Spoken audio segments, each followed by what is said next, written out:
Hey, everybody, and welcome back to Trust This. This week's edition will be an Ask Joe Anything.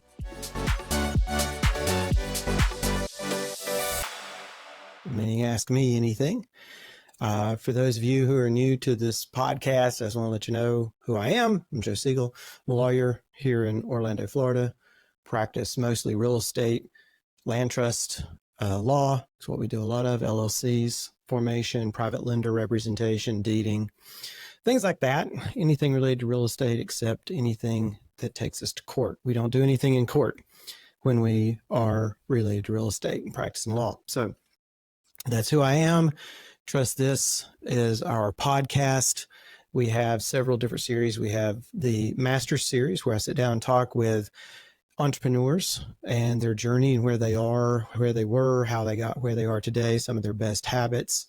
We have another series called Tactics and Strategies where I talk to professionals in their field about typically something to do with real estate investing, real estate practice, networking, things like that, and share that with our listeners. And then we also have the Ask Joe Anything, which is what we're doing today. And we get in questions all the time. We have a newsletter that goes out every week at 8:15 a.m. on Friday morning. It goes out to about a little over 4,000 people. A little over 3,000 of you read it every week. And in that newsletter, I discuss topics that may not be getting a lot of press coverage in what we call the mainstream press or even the industry press. And I read those all week long, pull those out. We typically write a couple of articles contextualizing, aggregating and contextualizing the news that happened in the past week related to real estate and law and how that all comes together to affect you and your business of real estate. And then I have another panel in that newsletter where we pull together just some links to various articles that may have not warranted a full-blown discussion, contextualizing discussion, but we're going to go ahead and give you a link to them, to the original source of the story, so you can read it and catch up there. And then the last panel of the newsletter, I typically go through and discuss some sort of eternal verity related to life in general, or entrepreneurship, business ownership, leadership, something to that effect. And we get a lot of good feedback on that. If you do not subscribe to the newsletter, we will put a link down in this podcast or video, however you may be viewing this, that will allow you to link and sign up for the newsletter, because we get a lot of great feedback on the newsletter. So we'd love to see you there. I talk about a lot of things in the newsletter. We write about a lot of things in the newsletter that we never talk about here. Just happens that this week we're going to be talking about a lot of things that arose from the newsletter last week. And we're now in June, early June, mid-June 2024, in case you may be watching this podcast weeks, months, days from now, years from now. So this is where we are today, what I'm talking about.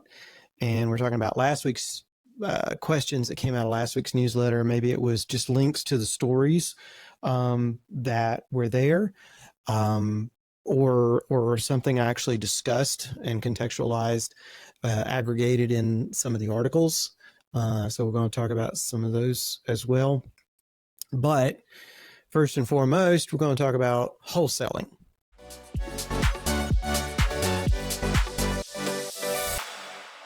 Because I had a link to an article last week that got a lot of buzz, created a lot of buzz, and a lot of questions to me about wholesaling in general. So I want to talk to you about wholesaling when it comes to real estate. And first I'm going to explain what wholesaling is in real estate. And so wholesaling is when someone goes out, and you may have seen this, you may have gotten these. It's emails, postcards, texts, I want to buy your house. And these are usually real estate investors. And what they do is they get sellers and owners, property owners, a lot of people who may have gotten the property through probate. They may have gotten the property through, they may hold the property and they don't live in the same state. They don't live in the same county, and it's got a tenant, and the tenants are nightmares to deal with. So they just want to get rid of this property. They've got code enforcement violations. It's typically distressed properties in some way. They are getting ready to fall behind on the mortgage. They just have to move for whatever reason. So there's just lots and lots of reasons why an owner really needs to get rid of their house, their property, their real estate.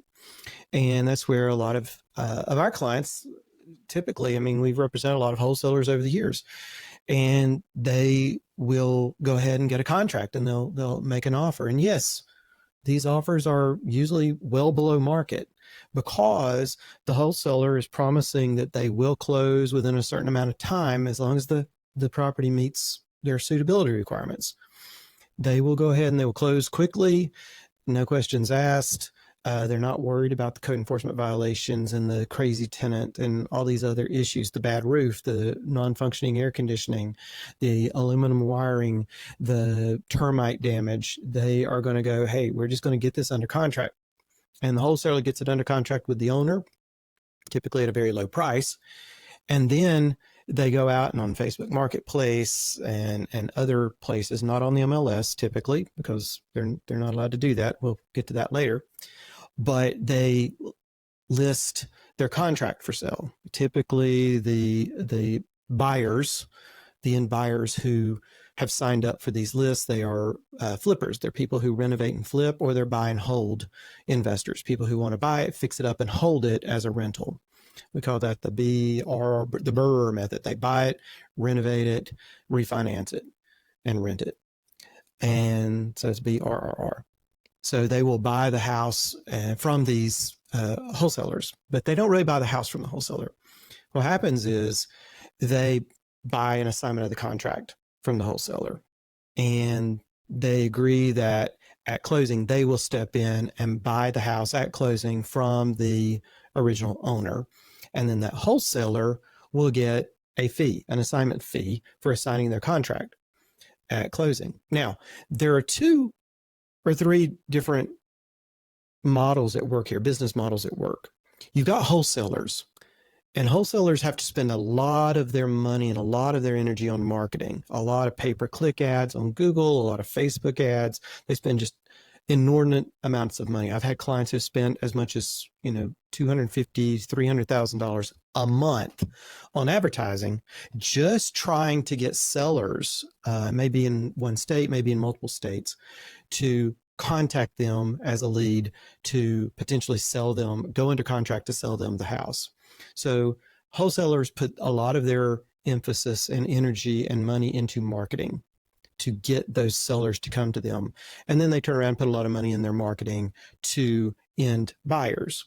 Now, the other model is the buy and flip. So these are folks who will typically say, okay, wholesaler, you found me a house that I want to buy, so I'm going to go ahead and pay you a fee for finding that house, and I'm going to go ahead and close, and I'm going to buy this house, and all of my energy and money is going to go into fixing this house up, renovating it, making it pretty again, making it livable, making it insurable.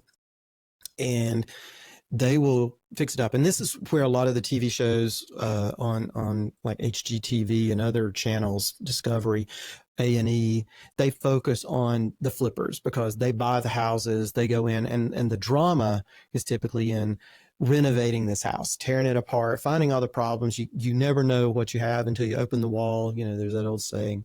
So they will get the house, they'll fix it up, and then they turn around and sell it for a profit.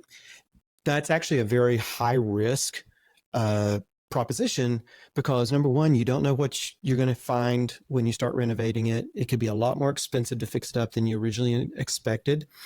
While you're fixing it up, it could take a month, it could take 3 months, it could take 6 months to get this property renovated. And during that time, interest rates could go through the roof, and now you can't sell the property for what you expected to be able to sell it for, or you can't sell it at all. So there's a lot more risk in that buy and flip, buy, renovate, and flip model of real estate investing. Then there's the third model where people who are buying it, renovating it, renting it and refinancing it, the BRRRR model.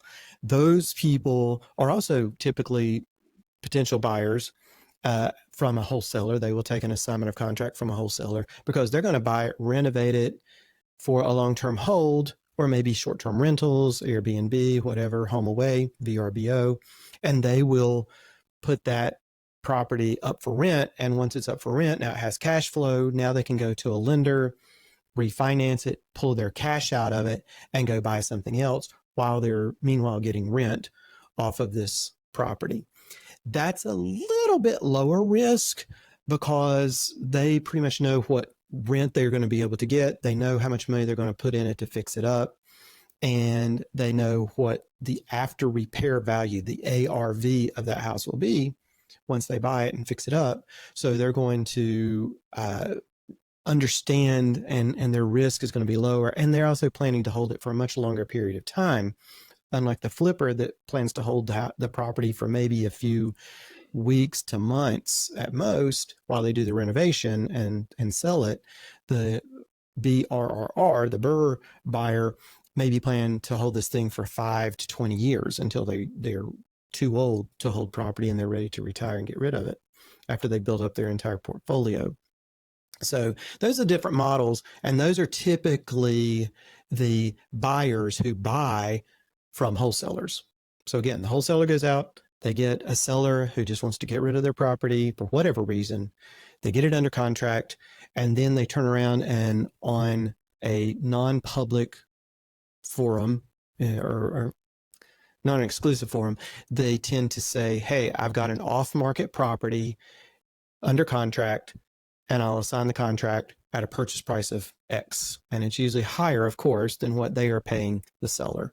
They go through the closing. They may go through 2 closings where they buy it from the seller and then they turn around and immediately sell it to their end buyer, the other investor, or they just do an assignment of contract right there on the settlement statement. So there's a couple of ways to structure that closing. I did closings for over 20 years. Most of the time we just did an assignment of contract and showed an assignment fee being paid to the wholesaler on the settlement statement is how we handled that. So that is what wholesaling is and how it works. Now, what happened, that the link to the story that I gave last week was that a property got under contract with a wholesaler and then the seller pulled out and the wholesaler recorded in 2020 in the middle of COVID, don't forget when this happened, a memorandum of agreement that, well, we have a contract to buy this house. So it clouds the title. That's what we call it. They cloud the title. This is an extremely common occurrence, and it's a typical practice of what wholesalers do. Wholesalers will get the seller to sign a memorandum of agreement, or some wholesalers simply sign the memorandum of agreement. And that brings me to my first issue here on using memorandums of agreement or memoranda of agreements as a wholesaler. Number one, I advocate it, always have. However, that's given with 2 caveats. Number one, if the wholesaler is using the standard FAR or FAR bar contract that is typically used for real estate purchases in Florida for conventional purchases, there is a paragraph in that contract that says neither party shall record any memorandum of the agreement or the contract itself. Or the contract itself cannot be recorded in any event because it's not notarized. Only notarized documents typically, or certain court documents, are allowed to be recorded on the public records, where all title documents are recorded in Florida. But what they will do is, some wholesalers, they just sign it. They sign their own once a sale goes sideways. The seller, for whatever reason, is saying, oh, I've changed my mind, I can't do it. In this case, it was in 2020, so I'm assuming probably COVID happened, and the seller just said, okay, I'm not going to sell the property. And so the wholesaler recorded this memorandum, which again, I advocate for, I recommend. I've always recommended to wholesalers. And in fact, we even have a form, memorandum of agreement, that is part of our Investor DocKit that we sell to real estate investors. And we encourage them get it signed by the seller when they sign the contract. If you do not have a notary with you at the time you sign the contract, use a remote online notary. Have a relationship. There are plenty of companies out there that do remote online notarization. We'll put some links down to notarize.com, notarycam.com, many others in the comments below in our show notes. But use a remote online notary, and in that way, while you are getting the contract signed by the seller to sell the property, they can go ahead and sign this memorandum of agreement, and it's notarized online, boom, and it's ready to be e-recorded in the county where the property is located.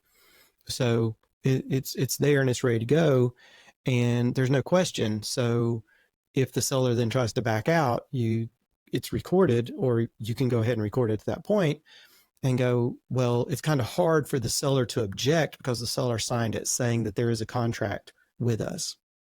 And this is important. The reason I recommend getting a memorandum of agreement signed is because I've literally sat in a closing before with a gentleman who had sold his property through Wholesalers. He was the owner of the property, not an investor. And he had signed at least 4 different contracts with 4 different wholesalers. And some had recorded memorandums of agreement, some had not. Some were signed by the seller, some were not. And I asked the guy, I said, hey, what were you thinking signing all these contracts? You signed 4 different contracts to sell the property. And he said, well, I just figured I'd sign them all, and whoever closes first gets it. So number 2 here, as a seller, don't do that. That is not kosher. It's not right. You have signed an agreement with someone. You can't go out and then just sign another contract, because here's where it comes in. At closing, that end buyer is going to get title insurance. And you are, as the seller, you are going to sign an affidavit that says to the title company, under penalties of perjury, under oath, there are no other contracts outstanding to sell this property, among other things. This affidavit will say lots of things, but one of them will say there are no other contracts out there. If you've signed 3 or 4 contracts and now you show up to closing and close on the first one that was able to close, and you sign that contract, and then after closing, other buyers, the other wholesale buyers or regular buyers, come along and say, wait, I had a contract on that property, you've just committed insurance fraud, title insurance fraud by doing that. You've committed perjury because you lied on that affidavit. That's not just a civil offense, that's a potential criminal offense. So sellers must be very careful. So getting back to what I had, the story I posted to is, they had recorded this in 2020. In 2024, 4 years later, and after COVID's over, after the market in Florida has gone up 40, 50% on prices, on values, property values in some places, the lady decides, okay, well, I'm going to sell the property now. I'm going to sell it. And the title company comes back and says, well, wait, there's this memorandum of agreement. It's got to be cleared up before you can close. I probably would not agree with that title company. I don't work for them, don't know who they were, but the memorandum of agreement or any contract is typically only good for 1 year from the date it was made or recorded. So the fact that 4 years later it's still out there and they're going, well, we've got to pay this off, we got to make this go away, or you can't close, I don't agree with them, number one. And we actually ran across that in 20 plus years of closings. I ran across that very often, and where there would be agreements out there or documents out there in the chain of title, and we would run across them, and I would go back and argue as an attorney, as a real estate attorney, I would argue with my title insurance underwriter as to why it should not stop closing, and that we really did not need to even worry about it.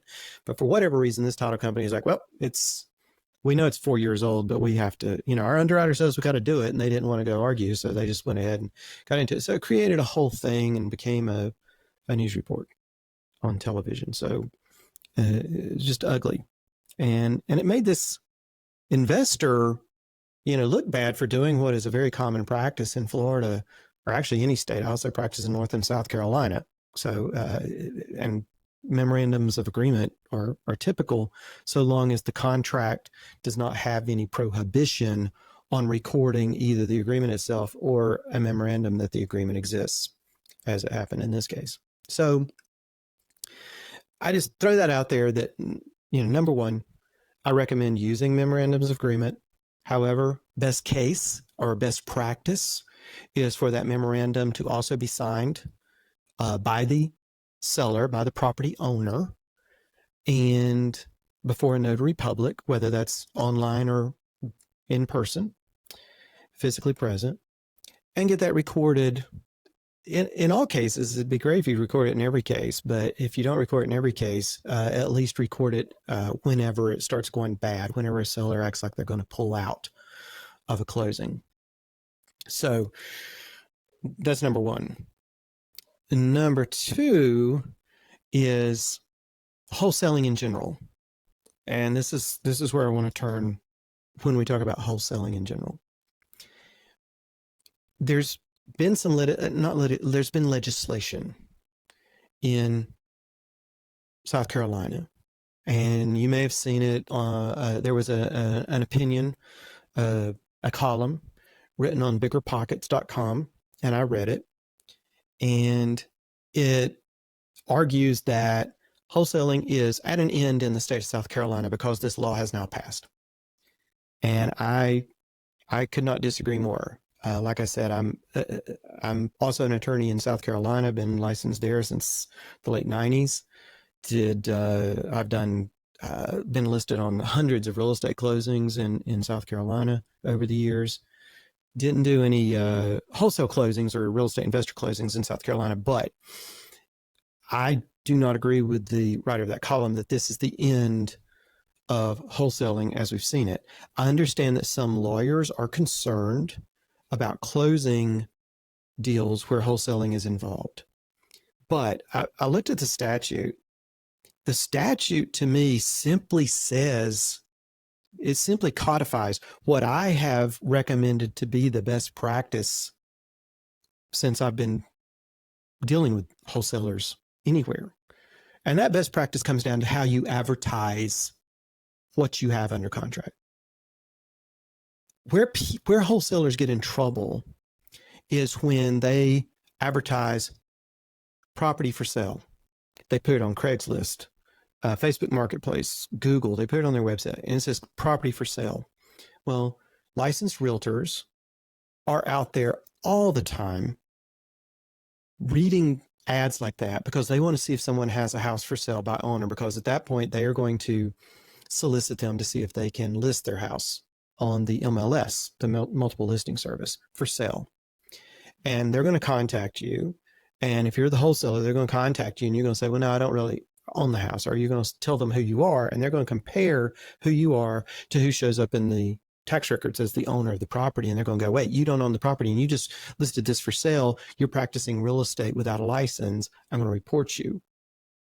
And I have represented wholesalers and investors who have done that and gotten in trouble with the Department of Business and Professional Regulation and Florida Real Estate Commission in the past because they listed a property for sale that they did not own, and they got caught. So for that reason, you must always advertise, this is an assignment of contract. I am listing an off-market property only, and I am not listing the property for sale. I'm listing the contract for assignment for a fee. And that's really what this South Carolina statute, this new statute in South Carolina says. It's all it says. You just cannot advertise the property for sale.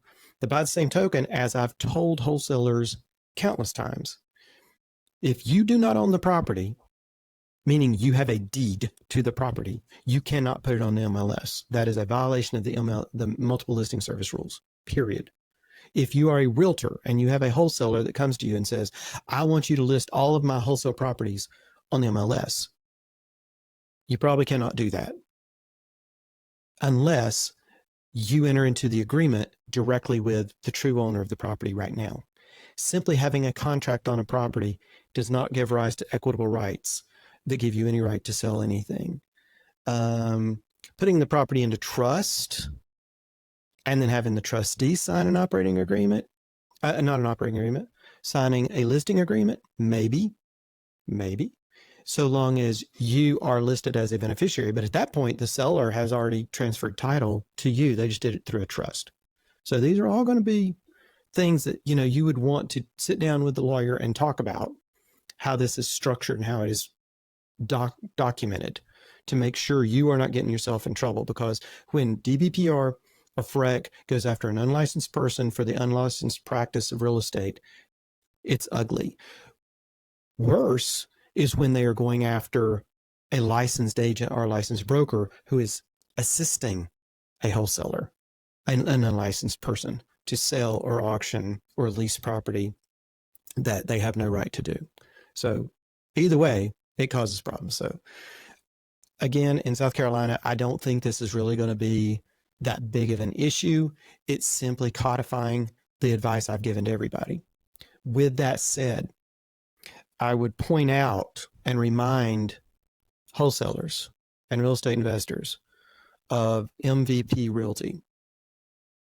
And for those of you who read our newsletter faithfully, you probably know exactly what I'm talking about when I say MVP Realty. If you've been in real estate in Florida or pretty much any state anymore, you understand what we mean when we say MVP Realty. MVP Realty is a realty group out of Palm Beach, Florida, that their model was advertising that, hey, if you need a loan, not a loan, if you need cash now, we will give you cash now, anywhere from $500 up to, I think it was maybe $4,000 or $5,000. They would pay you this money.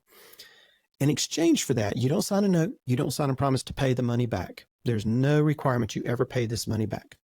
However, that money they pay you is for a very, very long-term listing agreement, which means that the seller, the owner of that property, just said, hey, you gave me $1,000 and I've signed all this documentation, and it has given you a 20, 30, 40-year listing agreement. So if I sell this house anytime within this next few decades, I have to, one, give you the opportunity to list the property for sale. And even if I don't, you get paid.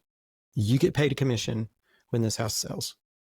And they did it first down in South Florida, then it spread up through Florida, then it spread into other states. Well, since that has happened, and they always recorded a memorandum of agreement that was notarized online at the time they signed all the other paperwork. So when the seller signed all the paperwork, they were before a notary public online, usually out of Texas or Virginia, and the documentation was then recorded. The memorandum of agreement, which in this case was a memorandum of a listing agreement, a compensation agreement for MVP Realty to get paid. MVP did this through multiple states.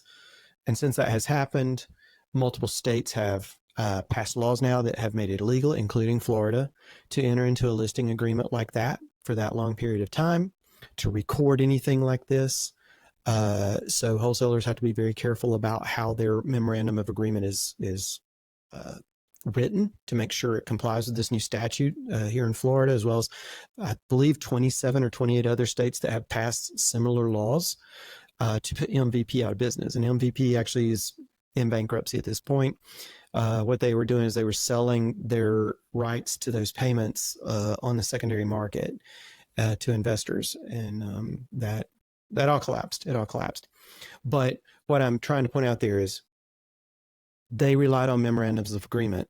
It was just, instead of, hey, we have a contract to buy this house, it was, hey, we have a contract to list this house and we get compensated from that. It was signed by the sellers, the owners of the property. It was put of record, and it still got extreme blowback from attorneys general all over the country, from title companies, from legislators. So when that happened, it put them out of business. And this is what I would warn the entire wholesaling industry about, not just here in Florida, is be prepared for more legislative and regulatory scrutiny. Not because of what happened in this story I linked to, but because of what happened with MVP. The problem is, though, if wholesalers are out there recording memorandums of agreement and they're not signed by the seller, and they're being brought up 4 years later, 5 years later as clouds on title, and they're still demanding money to be paid to release them, it is just like waving a red cape in front of a bull to say, come get me, Attorney General. Come get me. In the case of Florida, it may be the Department of Agriculture, because they do consumer protection laws and consumer affairs. It may be DBPR. It may be FREC. It may be the Florida Association of Realtors. And it may be all of them. But having worked in other industries as a lawyer, having worked for other industries over the years that are extremely regulated, wholesaling and real estate investing has sort of been this wild west of entrepreneurship, this wild west, unregulated, for the most part, way of doing business. And it's really just constrained by some rules of ethics that local real estate investment associations have in place. I would just warn you, seeing what has happened in other industries, timeshare, for instance, where it was a wild west that is now extremely regulated, wholesalers and real estate investors just need to be careful of the perception of the public out there when things start going sideways, to be sure to nip it in the bud sooner rather than later, because you could be drawing unwanted attention to the industry's practices, just like happened in South Carolina, where they have now passed a law because so many, the Association of Realtors in South Carolina came after it. Now they have a model statute that can be used in multiple states, and other attorneys generals, they meet once or twice a year, attorneys generals from all over the state, all over the country, real estate regulators from all over the country. They come together at conventions and they meet and they talk about what they are seeing. At one point, they were all talking about MVP Realty, 40-year listing agreements. There's a problem. It's causing liens on people's title. They didn't realize what they were signing. It's notarized. Yes, it's signed by the owner, but these poor consumers didn't know what they were signing, and we have to protect them. Right or wrong, it's what happened. And wholesalers need to be aware of that, understand the bigger picture, and see that when something starts going bad, spot it sooner rather than later, nip it in the bud, and maybe forego that $1,000 that you were going to make there in the interest of preserving your ability to continue doing business for another 10, 15, 20, 30 years as you have been doing it. So that's my 10 cents out there on wholesaling and regulation and how that's all going to look as we go, and how it fits in with MVP and everything else that we've got going on out there. Thanks for listening to this edition of Trust This. If you got something out of it, please press like and subscribe and give us a 5-star review to help us reach others who can benefit from this series. Until next time, keep aspiring to a better life.